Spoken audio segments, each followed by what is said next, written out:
Hello दोस्तों, स्वागत है आप सभी का हमारे यूट्यूब चैनल पर। आज के इस वीडियो में हम लोग बात करने वाले हैं कक्षा 8 के विषय हिंदी के मॉडल प्रश्न पत्र के बारे में, जो कि आप लोग को 2023 का जो मॉडल पेपर है आपको जारी कर दिया गया है। जैक बोर्ड द्वारा यानी रांची द्वारा जारी कर दिया गया है कल ही। जैसे कि आप लोग को हम वीडियो में बता चुके थे, आप लोग को पता था आज हम लोग हिंदी विषय के करने वाले हैं MCQ। यानी इसमें जो टोटल जो क्वेश्चन रहेगा आपका 50 इंपॉर्टेंट क्वेश्चन रहेगा। तो इस वीडियो को आप लोग को अंत तक देखना है और 50 में से आप कितने क्वेश्चन कर पाएंगे खुद से, इसको आपको कमेंट बॉक्स में आंसर में लास्ट में कमेंट जरूर करना है ना। तो आप लोग को सभी विषयों का आप लोग को यहाँ पर मॉडल पेपर का सॉल्यूशन मिल जाएगा। तो बशर्ते आप लोग इस चैनल को अभी तक सब्सक्राइब नहीं किए हैं तो चैनल को सब्सक्राइब आप कर लीजिएगा और अपने सारे दोस्तों के पास शेयर जरूर कर दीजिएगा। तो चलिए बिना देर के इस वीडियो को शुरू करते हैं। आप लोग को कुछ सामान्य निर्देश दिया गया है, इस निर्देश का आप लोग क्या करना है, पालन करना है। पहले कि आपको कुल प्रश्न 50 रहेगा। दूसरा है कि सभी प्रश्नों के उत्तर अनिवार्य है, मतलब देना बहुत जरूरी है। तीसरा है कि प्रत्येक प्रश्न के लिए 1 अंक निर्धारित है, मतलब हर एक प्रश्न के लिए 1 अंक दिया जाएगा। तो आपका 50 को प्रश्न है तो कितना हो जाएगा, 50 नंबर आपका दिया जाएगा, है ना।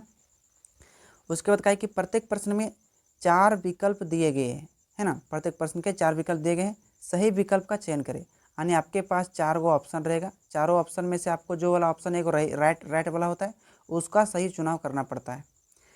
आगे कहा गया कि गलत उत्तर के लिए कोई अंक काटे नहीं जाएंगे, मतलब आप गलत उत्तर किसी से क्वेश्चन का देंगे तो उसके लिए कोई अंक काटे नहीं जाएंगे, है ना। तो चलिए हम लोग सबसे पहले देखते हैं पहला क्वेश्चन में। पहला क्वेश्चन आपका गद्यांश पूछा जाता है ना। तो पूछा है कि निम्नांकित गद्यांशों को पढ़कर उससे दिए गए प्रश्नों के सही विकल्प को चुनें। यानी सबसे पहले आपको एक गद्यांश दिया गया है, इस गद्यांश को आपको पढ़ना है और इस गद्यांश क्या रिलेटेड कुछ क्वेश्चन पूछा जाएगा, उस क्वेश्चन को आपको आंसर देना है। तो क्या है गद्यांश, हम लोग पढ़ते हैं कि अशोक कह रहा है कि स्वतः आज 4 साल यह युद्ध हो रहा है और कलिंग आज भी जीता नहीं जा सका है। दोनों ओर के लाखों आदमी मारे गए हैं, लाखों घायल हुए हैं, पर हम आज भी असफल हैं।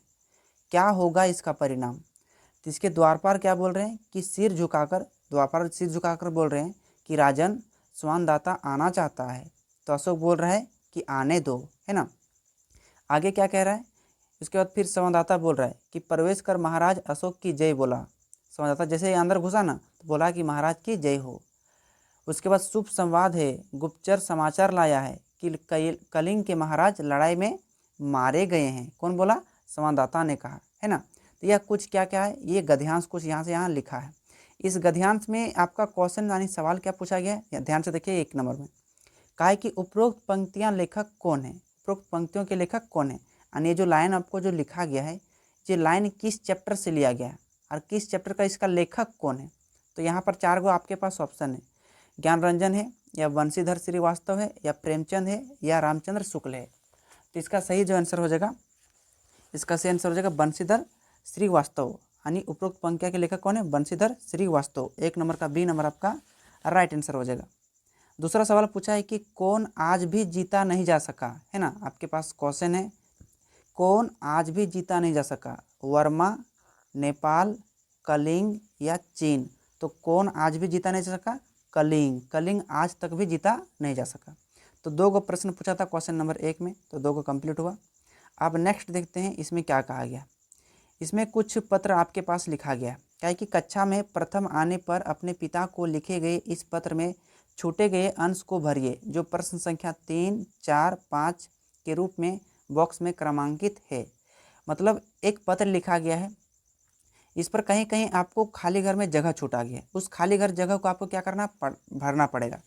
पत्र लिखना आप लोग तो आता होगा, जैसे यहाँ पर लिखा है कि पूज्य पिताजी, तो यहाँ खाली घर में क्या भराएगा, मैं यहाँ सकुशल हूँ, आशा करता हूँ कि आप भी सभी सकुशल होंगे। आज हमारे विद्यालय का वार्षिक परीक्षा का परिणाम घोषित हुआ है, मतलब रिजल्ट दे दिया गया है। आपको यह जानकर हार्दिक खाली कर दिया है होगी कि मैंने अपनी कक्षा में प्रथम स्थान प्राप्त किया है। यह आपके आशीर्वाद एवं कुशल मार्गदर्शन के कारण संभव हो पाया है। माता जी को प्रणाम तथा छोटे भाई को प्यार भरा खाली घर दिया है। उसके बाद अंतिम में लिखा है कि आपका आज्ञाकारी पुत्र क ख ग, मतलब यहाँ अपना नाम हो सकता है। तो ये जो 3 को खाली घर दिया है यहाँ पर आपको जो दिख रहा है, यहाँ पर और यहाँ पर और यहाँ पर, इस खाली घर में क्या भराएगा। तो देखिए पूज्य पिताजी, तो पूज्य पिताजी के बाद हम लोग क्या भरते हैं यानी क्या लिखते हैं। तो आपके पास ऑप्शन है सादर प्रणाम लिखते हैं, नमस्ते करते हैं या नमस्कार करते हैं या स्नेहशीष करते हैं। तो पूज्य पिताजी के बाद हम लोग क्या करते हैं, याद रखिएगा, पूज्य पिताजी के बाद हम लोग क्या बोलते हैं, सादर प्रणाम बोलते हैं। पिताजी को क्या बोलते हैं, सादर प्रणाम। तो 1 नंबर में जो खाली घर जो आपका है यहाँ पर भरा जाएगा सादर प्रणाम हो जाएगा। क्या हो जाएगा, सादर प्रणाम हो जाएगा, है ना। अब चलिए दूसरा में पूछा है कि परिणाम घोषित है, आपको यह जानकर हार्दिक क्या होगा, आपके पास ऑप्शन क्या क्या है, हार्दिक अप्रसन्नता होगा या प्रसन्नता होगा या कुशलता होगा या निराशा। तो देखिए आप क्लास में फर्स्ट नंबर लाएंगे, फर्स्ट डिवीज़न लाएंगे, क्या आपके पिताजी को निराशा होगा, अप्रसन्नता मतलब खुशी नहीं होगा, प्रसन्नता होगा या कुशलता होगा, है ना, कुशलता होगा, क्या हो जाएगा। तो देखिए 4 नंबर का जो सही आंसर हो जाएगा आपका बी नंबर, यानी ऑप्शन नंबर बी, यानी प्रसन्नता होगा। आपके पिताजी को क्या होगा, प्रसन्नता होगा। तो बोलेगा क्या कि आपको यह जानकर हार्दिक क्या होगी, प्रसन्नता होगी। तो यहाँ खाली घर में क्या भरा जाएगा, प्रसन्नता भरा जाएगा। आगे कहा है कि माता जी को प्रणाम तथा छोटे भाई को प्यार भरा क्या चीज़, यहाँ पर ऑप्शन दिया है, प्यार भरा प्रणाम या मार्गदर्शन या हार्दिक या आशीर्वाद। तो प्यार भरा क्या हो जाएगा, आशीर्वाद। देखिए अपने से बड़े को हम लोग क्या करते हैं, आशीर्वाद लेते हैं अपने बड़ों से, है ना। जब अपने से छोटों को देंगे तो क्या देंगे, आशीर्वाद देंगे, और बड़ों से लेंगे। तो यहाँ भरा जाएगा प्यार भरा आशीर्वाद, है ना। तो ये 2 नंबर का क्वेश्चन भी आपका कंप्लीट हुआ। अब 3rd नंबर जो व्याकरण खंड ग में जो दिया गया है, खंड ग में आपको व्याकरण पूछा जाता है।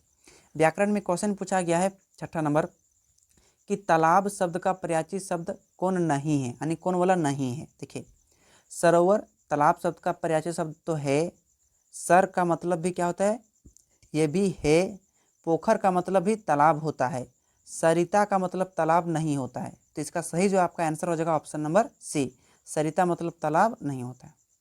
नेक्स्ट है 7वां नंबर, चंद्रमा शब्द का पर्यायवाची शब्द होगा। तो देखिए पर्यायवाची शब्द आप लोग को पहले की वीडियो में बता चुके हैं, है ना, तो देख लीजिएगा पर्यायवाची शब्द।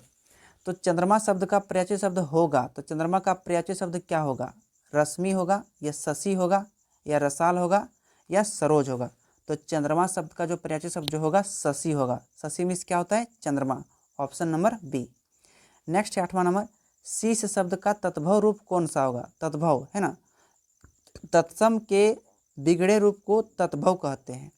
तो शीश शब्द का तद्भव रूप क्या हो जाएगा, सिर, शरीर, शशि या सूर्य। तो इसका सही जो आंसर हो जाएगा सिर, शीश मतलब क्या होता है, सिर। तो शीश शब्द का तद्भव रूप क्या हो जाएगा, आपका सिर हो जाएगा। अगला क्वेश्चन है 9वां नंबर, वही थी एक मजदूर, इस वाक्य में मजदूर है। देखिए वही थी एक मजदूर, ये जो आपको एक वाक्य दिख रहा है, तो इसमें से मजदूर क्या है, संज्ञा है, सर्वनाम है, क्रिया है या क्रिया विशेषण है। तो यह क्या है, मजदूर एक संज्ञा है। जैसे आप कहीं काम करने के लिए जाएंगे तो आप एक व्यक्ति है, और व्यक्ति क्या होता है, संज्ञा होता है कि नहीं। तो मजदूर यहाँ पर क्या हो जाएगा, संज्ञा हो जाएगा। नेक्स्ट 10वां नंबर क्वेश्चन है कि करण कारक का विभक्ति चिन्ह क्या होता है। देखिए करण कारक, कारक का जो आपको लोग को चिन्ह होता है, आप लोग को बताए थे, कर्ता ने कर्म को कर्ण से इस प्रकार से बताया था ना। तो पूछा है करण कारक का चिन्ह क्या होता है। तो या ने होता है या कर्म होता है या से होता है या मे पर होता है। तो देखिए आप इसको आराम से कर सकते हैं। देखिए हम लोग क्या बोलते हैं कि कर्ता ने, है ना, कर्ता ने, कर्म को, कर्म को, उसके बाद कर्ण से।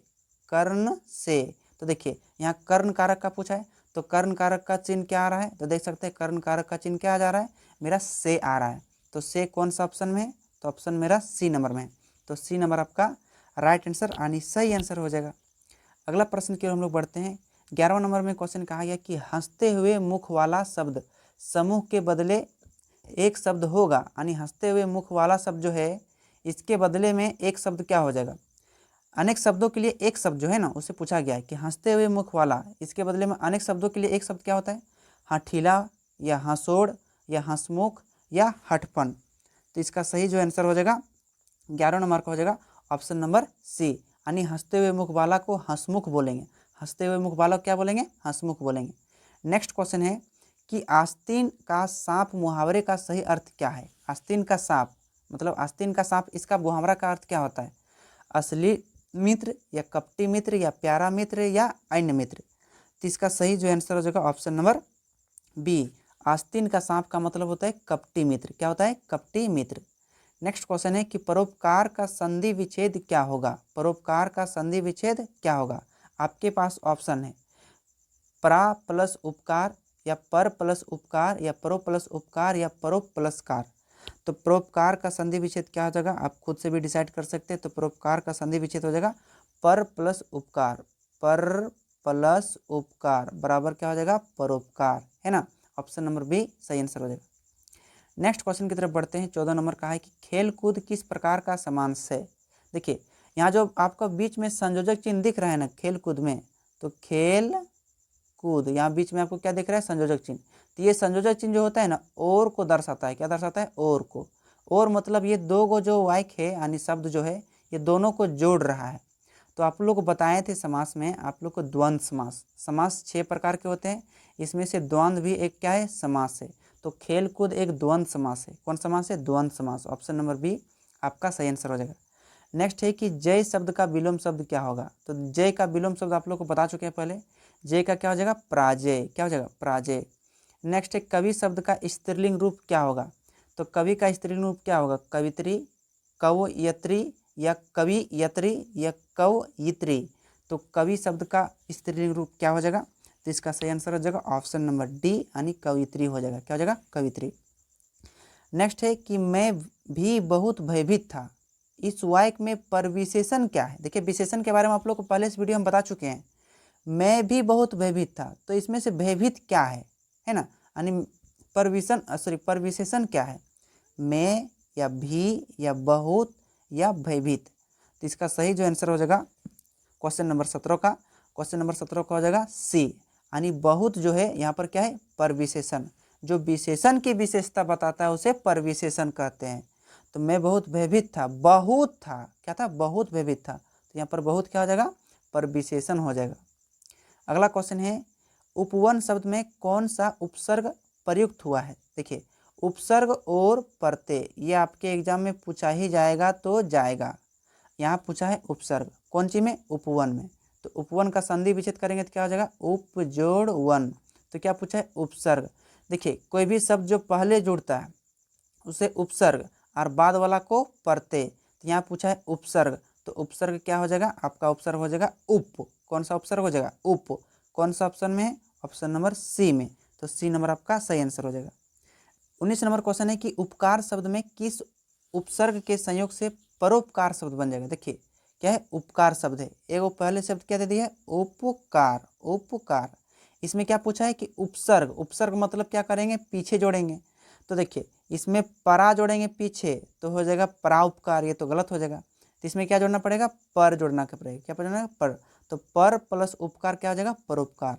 तो क्या जोड़ने पर कौन सा उपसर्ग लगाएंगे, हम लोग पर उपसर्ग लगाएंगे। नेक्स्ट है 20 नंबर की मजदूर शब्द में ई प्रत्यय लगाने से नया शब्द क्या बन जाएगा। देखिए आप अपने से लगा दीजिए।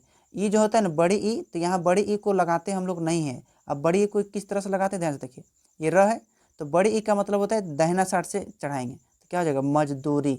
तो मजदूर शब्द में बड़ी ई का प्रत्यय लगाएंगे। प्रत्यय मतलब क्या होता है, बाद में। तो क्या हो जाएगा, मजदूरी। मजदूरी कौन सा ऑप्शन में है, ऑप्शन नंबर फर्स्ट नंबर में आपका आंसर हो जाएगा।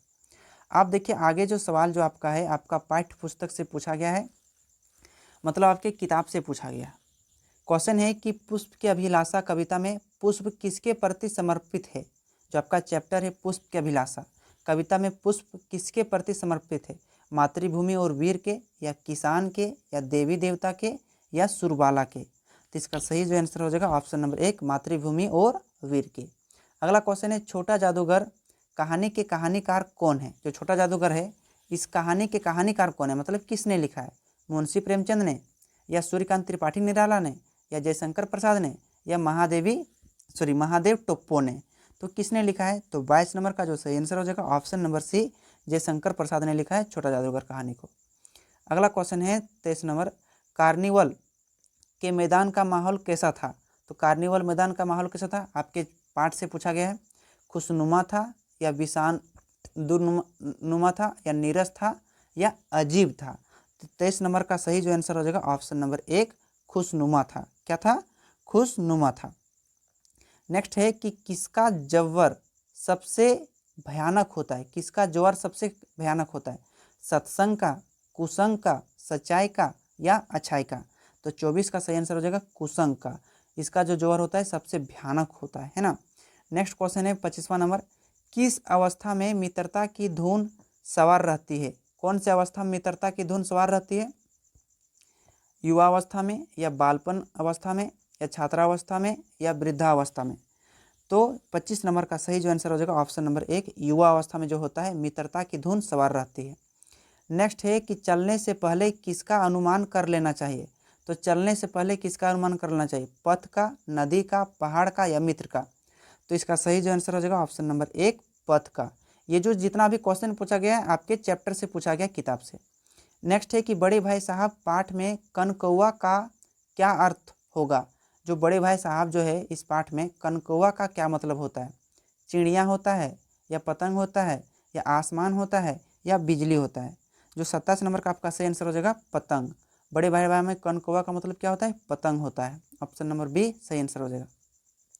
नेक्स्ट 28 नंबर क्वेश्चन का है कि मैदान के बीच में किसकी पताका फहरा रही है?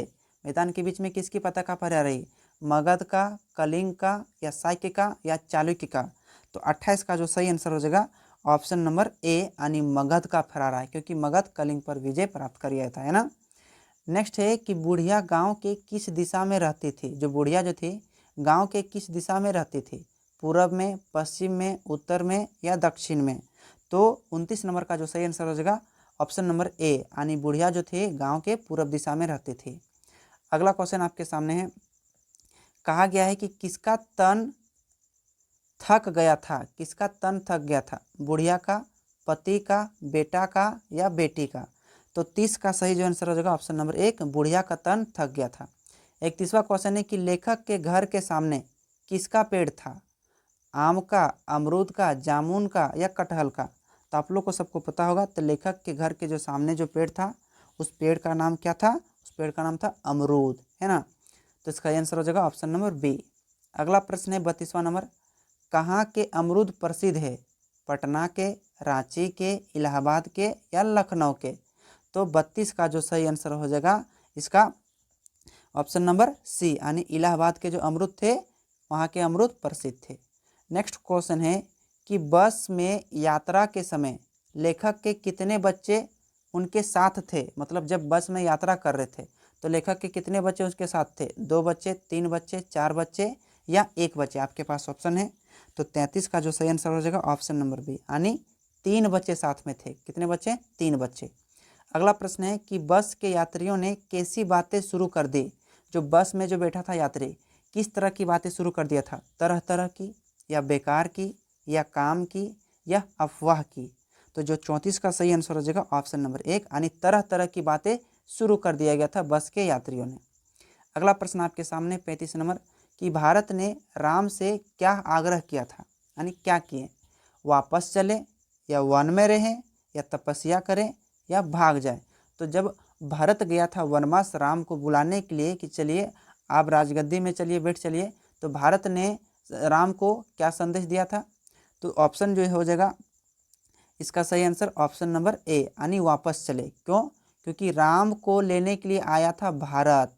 क्यों? वापस लेने के लिए, है ना। तो भारत ने राम को क्या आग्रह किया था? वापस चले। नेक्स्ट है कि मिथिलेश किसे कहा गया है? अब देखिए मिथिलेश कोई लड़का का यहाँ पर नाम है, आपके चैप्टर के हिसाब से पूछा गया है कि मिथिलेश किसे कहा गया है? दशरथ को, या जनक को, या राम को, या लखन को? जो मिथिलेश जो है आपको जनक को कहा गया है। किसे कहा गया है? जनक को, मिथिला नरेश, है ना। नेक्स्ट है कि झारखंड के 2 सपूत पाठ में किस क्षेत्र की चर्चा की गई है? जो आपको चैप्टर है झारखंड के 2 सपूत, उस चैप्टर में किस क्षेत्र की चर्चा किया गया है? झारखंड के बारे में, बिहार के बारे में, नेपाल के बारे में, या उड़ीसा के बारे में? तो ये सिंपल सा क्वेश्चन है। झारखंड के 2 सपूत है तो इसका मतलब क्या हुआ? झारखंड के बारे में बात कर रहा होगा। तो ऑप्शन नंबर इसका कितना हो जाएगा? 37 का ए नंबर, यानी झारखंड के बारे में। नेक्स्ट है कि राम नारायण सिंह का जन्म कब हुआ था? आपके चैप्टर के हिसाब से पूछा गया है। 1985 को, ये 2005 को, या 1885 को, या 1785 को? तो राम नारायण सिंह का जन्म जो हुआ था उसका हुआ था 1885 ईस्वी में। ऑप्शन नंबर सी सही आंसर हो जाएगा। नेक्स्ट क्वेश्चन है कि बस को कंपनी के हिस्सेदार कैसा बता रहे थे? First class, second class, third class, या 4th क्लास। जो बस को कंपनी का हिस्सेदार कैसा बता रहे थे, तो इसका सही आंसर हो जाएगा ऑप्शन नंबर 1 यानी 1st क्लास बता रहे थे, और एकदम खतरनाक 1st क्लास। नेक्स्ट है कि हुंडरू जलप्रपात का पानी कितना फुट से नीचे गिरता है। जो हुंडरू जलप्रपात जो है उससे कितना फुट से पानी नीचे गिरता है, 272 फीट से या 243 फीट से या 244 फीट से या 255 फीट से। तो इसका सही जो आंसर हो जाएगा ऑप्शन नंबर आपका बी नंबर, यानी 40 नंबर का क्या हो जाएगा, बी नंबर आपका सही आंसर हो जाएगा, यानी 243 फीट से नीचे हुंडरू जलप्रपात का पानी गिरता है। नेक्स्ट है कि रात के सन्नाटे में कौन रोती है। ये आपके पाठ के हिसाब से पूछा गया है। नदियाँ रोती है या जंगल रोती है या घर रोती है या खलिहान रोती है। तो 41 का सही आंसर हो जाएगा ऑप्शन नंबर 1 यानी नदियाँ रोती है। नेक्स्ट क्वेश्चन की तरफ हम लोग बढ़ते हैं। गुरु शिष्य हिंदी साहित्य की कौन सी विद्या है, यानी गुरु शिष्य जो है हिंदी साहित्य की कौन सी विद्या है, कविता है, कहानी है या यात्रा स्मरण है या संस्मरण है। तो 42 का जो सही आंसर हो जाएगा ऑप्शन नंबर डी यानी संस्मरण है। क्या है, संस्मरण। नेक्स्ट है कि डॉक्टर चंद्रा क्या बनना चाहती थी चैप्टर के हिसाब से आपके, इंजीनियर या डॉक्टर या प्रोफेसर या कवि। तो डॉक्टर चंद्रा क्या बनना चाहती थी, तो डॉक्टर चंद्रा एक डॉक्टर बनना चाहती थी, है ना। नेक्स्ट क्वेश्चन है कि वीर जननी का पुरस्कार किसे मिला है, पिता को या डॉक्टर चंद्रा की माँ को या डॉक्टर चंद्रा को या दादा को। तो वीर जननी का जो पुरस्कार है किसे मिला है, डॉक्टर चंद्रा की माँ को मिला था। नेक्स्ट क्वेश्चन है कि डॉक्टर चंद्रा को किस बीमारी ने गर्दन के नीचे का पूरा शरीर निर्जीव कर दिया था, यानी डॉक्टर चंद्रा को किस बीमारी ने, पोलियो ने या टाइफाइड ने या तपेदिक ने या ये तपेदिक का मतलब होता है टीबी होता है ना, क्या होता है टीबी, या हैजा ने। तो किस बीमारी ने कर दिया था, तो 45 का जो सही आंसर हो जाएगा ऑप्शन नंबर 1 यानी पोलियो बीमारी ने। नेक्स्ट क्वेश्चन है किसके घर में खुशी का माहौल था, शुभांगी के या रवि के या कमलेश के या कमला के। तो 46 का जो सही आंसर हो जाएगा ऑप्शन नंबर 1 यानी शुभांगी के घर में खुशी का माहौल था। नेक्स्ट है शुभांगी के पिता आंगन में बैठकर क्या पढ़ रहे थे, पत्रिका या समाचार पत्र या उपन्यास या कविता। तो 47 का जो सही आंसर हो जाएगा ऑप्शन नंबर बी यानी समाचार पत्र पढ़ रहे थे।